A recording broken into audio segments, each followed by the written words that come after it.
Well, this is Strawberry Field, and originally where there's the new buildings through the gates was a massive mansion which one of the rich shipping merchants built in the 1880s, and he named it Strawberry Field because, believe it or not, there was a field here where they grew strawberries.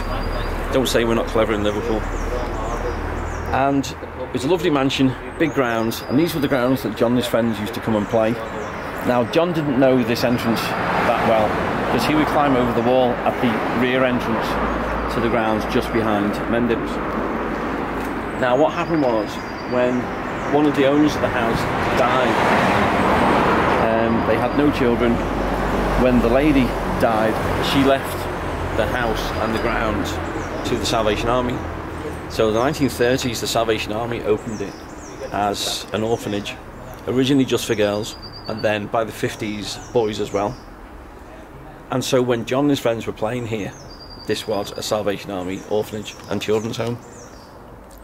Now, in 1971, they had to demolish the original house. It wasn't suitable for children.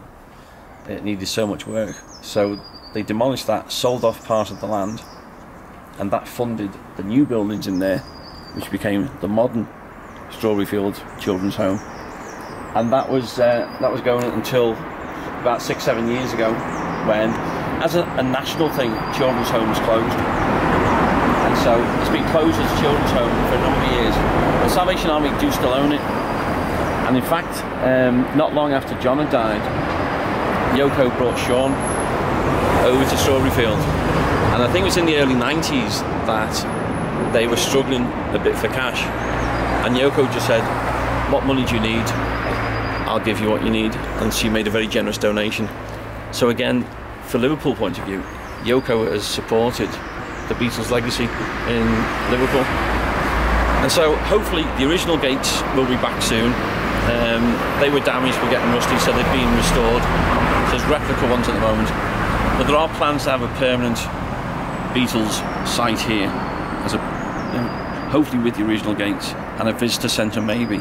There's just something to commemorate the importance of Strawberry Field to John and to the Beatles. There's the line, "and nothing to get hung about."